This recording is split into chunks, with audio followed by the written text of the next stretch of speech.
اصل مفہوم تو یہ ہے کہ سلسلہ نبوت کی تکمیل نبی علیہ السلام کی ذات پاک پر ہو چکی ہے، اور کسی بھی چیز کی تکمیل ہو جائے تو پھر اس میں کمی اور اضافے کی گنجائش باقی نہیں رہتی۔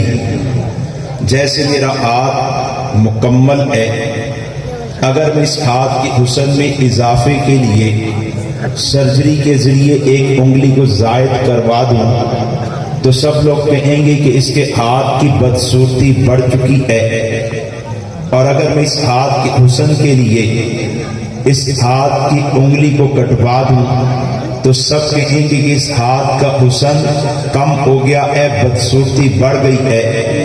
میں نے ایک مکمل چیز میں اضافہ کیا تو وہ بھی باعث عیب بنا، میں نے ایک مکمل چیز میں کمی کی وہ بھی باعث عیب بنی۔ اللہ رب العزت نے دین مکمل کر دیا ہے، جیسے دین میں کمی کی گنجائش نہیں ہے، جیسے دین میں اضافے کی گنجائش نہیں ہے، دین میں کمی عیب ہے، دین میں اضافہ عیب ہے۔ اسی طرح نبوت امام الانبیاء کی ذات پر مکمل کر دی گئی ہے۔ اب سلسلہ نبوت میں کسی کو بطور پیغمبر داخل نہیں کیا جا سکتا۔ اب سلسلہ نبوت سے کسی نبی کی نبوت کا انکار نہیں کیا جا سکتا۔ اگر آن حضرت صلی اللہ علیہ وسلم کے بعد کسی نئے نبی کو تسلیم کیا جائے تو ایک مکمل سلسلے میں عیب لانا ہے، اور اگر حضور سے پہلے والے انبیاء میں سے کسی ایک کی نبوت کا انکار کیا جائے تو یہ بھی سلسلہ نبوت کی تکمیل کے بعد اس میں عیب کو پیدا کر دینا ہے۔ تکمیل نبوت ہی ختم نبوت ہے، لیکن عوام کی زبان میں اس کو یوں بیان کیا جاتا ہے کہ امام الانبیاء کے بعد اس دھرتی پر اللہ کسی کو نبوت کا منصب عطا نہیں کریں گے۔ امام الانبیاء کے بعد اس دھرتی پر اللہ کسی کے سر پر نبوت کا تاج نہیں رکھیں گے۔ امام الانبیاء کے بعد اس دھرتی پر اللہ کسی کو نبوت کا اعزاز منصب عطا نہیں کریں گے۔ اس عقیدے کو اسلام عقیدہ ختم نبوت کہتا ہے۔ عقیدہ ختم نبوت ہمارے دین کی بنیاد ہے، عقیدہ ختم نبوت ہمارے دین کی شارت ہے، عقیدہ ختم نبوت ہمارے دین کا مرکز ہے، عقیدہ ختم نبوت ہمارے دین کی روح ہے، عقیدہ ختم نبوت ہمارے دین کا دل ہے۔ جیسے دل کی دھڑکن بند ہو جائے پورا وجود ساکت رہ جاتا ہے، جیسے شارت کٹ جائے باقی آزاد دفاع نہیں کر پاتے، روح بدن سے نکل جائے بدن بیکار رہ جاتا ہے۔ خدا کی قسم اسلام میں ذات پیغمبر، اسلام میں نبی علیہ السلام کی ذات شارت کی مانند ہے، کملی والے کی نبوت دل کی مانند ہے، کملی والے کی ختم نبوت روح کی مانند ہے۔ اگر ذات پیغمبر محفوظ نہ ہو، نبی کی عزت محفوظ نہ ہو، کملی والے کی نبوت محفوظ نہ ہو، کملی والے کی ختم نبوت محفوظ نہ ہو تو پھر اسلام محفوظ نہیں رہ سکتا، پھر اللہ کی توحید باقی نہیں رہ سکتی۔ گزشتہ انبیاء کی نبوتوں پر صداقت کی کوئی دلیل باقی نہیں بچتی، پھر قرآن کی صداقت پر کوئی دلیل باقی نہیں بچتی۔ تمام عقائد کا انکار ختم نبوت کا انکار ہے، تمام احکامات کا انکار ختم نبوت کا انکار ہے، ذات پیغمبر کا انکار اسلام کا انکار ہے، نبی کی نبوت کا انکار اسلام کا انکار ہے، کملی والے کی ختم نبوت کا انکار اسلام کا انکار ہے۔ وجہ اس کی یہ ہے کہ ہم جس بھی حکم کو مانتے ہیں، ہم جس بھی عقیدے کو مانتے ہیں، ہم حکم کو جس طریقے سے ادا کرتے ہیں یہ دیا ہمیں اللہ نے ہے، لیکن واسطہ کملی والے کی ذات ہے۔ میں نے آپ نے اللہ کو مانا بغیر دیکھے مانا، میں نے آپ نے انبیاء کو مانا بغیر دیکھے مانا، میں نے آپ نے فرشتوں کو مانا بغیر دیکھے مانا، میں نے آپ نے جنت کو مانا بغیر دیکھے مانا، میں نے آپ نے جہنم کو مانا بغیر دیکھے مانا، میں نے آپ نے قبر کے عذاب ثواب کو مانا بغیر دیکھے مانا، میں نے آپ نے کندھوں پر موجود فرشتوں کو مانا بغیر دیکھے مانا۔ کوئی آدمی سوال کرے غیب پر ایمان کیوں ہے، بغیر دیکھے اللہ کو کیوں مانتے ہو، بغیر دیکھے نبیوں کو کیوں مانتے ہو، بغیر دیکھے جنت جہنم کو ایمان کیوں رکھتے ہو، بغیر دیکھے قبر کی تنگی کو وسعت کو کیوں مانتے ہو، بغیر حرکت محسوس کیے, بغیر بوجھ محسوس کیے کندھوں کے فرشتوں کو کیوں مانتے ہو؟ ہم ایک ہی بات کہیں گے, ہم نے امام الانبیاء کو مان لیا. آپ نے فرما دیا اللہ ہے, آپ کی ذات پر اعتماد کر کے ہم نے بغیر دیکھے اللہ کو مان لیا. آپ نے فرما دیا انبیاء دنیا میں آئے, آپ کی ذات پہ اعتماد کر کے ہم نے 1,24,000 انبیاء کو مان لیا. آپ نے بتا دیا جنت بھی ہے جہنم بھی ہے, ذات پیغمبر پر اعتماد کی وجہ سے بغیر دیکھے جنت کو مان لیا, بغیر دیکھے جہنم کو مان لیا. کملی والے نے جس کو اللہ کی کتاب کہا ہم نے اسی قرآن کو اللہ کی کتاب مانا. آپ نے نماز کو عبادت کہا ہم نے مان لیا. آپ نے حج دیا, حج کا طریقہ دیا ہم نے مان لیا. آپ نے زکات دی, زکات کا نصاب دیا ہم نے مان لیا. آپ نے حج دیا, حج کا طریقہ دیا ہم نے مان لیا. غرض یہ کہ آپ اللہ کی توحید سے آئے, ذکر تسبیح تلاوت تک آ جائے. یہ پورے کا پورا دین مسلمان کو نبی کے واسطے سے ملا ہے. اگر یہ واسطہ نہیں تو خدا کی قسم پھر اسلام کا وجود باقی نہیں رہتا. اگر یہ واسطہ محفوظ نہیں تو پھر اسلام کا وجود باقی نہیں رہ سکتا. اور دوسری بات دوستو, کملی والے کی ختم نبوت جہاں مذہب کی بنیاد ہے وہیں ہمارے نبی کی وجہ امتیاز بھی ہے. ہمارے نبی کو پہلے تمام انبیاء میں اللہ نے فضیلت بھی عطا کی ہے. ہمارے نبی کو پہلے تمام انبیاء میں اللہ نے امتیاز بھی عطا کیا ہے. فضیلت کی وجہ کملی والے کے تمام انبیاء کے کمالات کا جامع ہونا ہے. یعنی ذات پیغمبر میں اللہ نے ہر ایک نبی کے کمال کو جمع کیا ہے. اگر اللہ نے ہر ایک نبی کو آدم سے عیسیٰ تک ہر ایک نبی کو ایک کمال دیا, اللہ نے ہمارے نبی کو 1,00,000 کمالات عطا کیے ہیں. آدم سے عیسیٰ تک ہر ایک نبی کو اللہ نے 2 کمال دیے تو ہمارے نبی کو اللہ نے 2.5 کمالات دیے ہیں. آدم سے عیسیٰ تک ہر ایک نبی کو اللہ نے اگر 4 کمالات دیے تو ہمارے نبی کو اللہ نے 5,00,000 کمالات دیے ہیں. ان کمالات کی کثرت کی وجہ سے, ان کمالات کی زیادتی کی وجہ سے ہمارے نبی پہلے تمام انبیاء میں اعلیٰ ہے. ہمارے نبی پہلے تمام انبیاء میں افضل ہے. لیکن ہمارے نبی پہلے سارے انبیاء میں ممتاز بھی ہے, جدا بھی ہے. اس امتیاز کی وجہ خدا کی قسم سرکار کی ختم نبوت ہے. امتیاز کی وجہ سرکار کی ختم نبوت ہے. اور اللہ نے ہر ایک پہلو سے نبی علیہ السلام کو پہلے انبیاء میں امتیاز دیا ہے. اگر آپ کمالات کے اعتبار سے دیکھیں حضور آپ کو پہلے تمام انبیاء میں ممتاز نظر آئیں گے. اگر آپ تعلیمات کے اعتبار سے دیکھیں حضور آپ کو پہلے تمام انبیاء میں ممتاز نظر آئیں گے. اگر آپ اخلاق کے اعتبار سے دیکھیں حضور آپ کو پہلے تمام انبیاء میں ممتاز نظر آئیں گے. اگر آپ معجزات کے اعتبار سے دیکھیں حضور آپ کو پہلے تمام انبیاء میں ممتاز نظر آئیں گے. اگر آپ کتاب کے اعتبار سے دیکھیں حضور آپ کو پہلے تمام انبیاء میں ممتاز نظر آئیں گے. اگر آپ نبی کے اصحاب کے اعتبار سے دیکھیں حضور جدا ملیں گے. ازواج کے اعتبار سے دیکھیں حضور ممتاز ملیں گے. اگر آپ نبی کی اولاد کے اعتبار سے دیکھیں حضور جدا ملیں گے. امت کے اعتبار سے دیکھیں حضور جدا ملیں گے. انسانوں کی تقسیم کے اعتبار سے دیکھیں حضور جدا ملیں گے. اگر آپ علاقائی تقسیم کے اعتبار سے دیکھیں حضور جدا ملیں گے. آپ زمانے کی تقسیم کے اعتبار سے دیکھیں حضور جدا ملیں گے. اللہ نے ہمارے نبی کو ختم نبوت کا تاج بنا کر پہلے تمام انبیاء میں امتیاز عطا کر دیا ہے.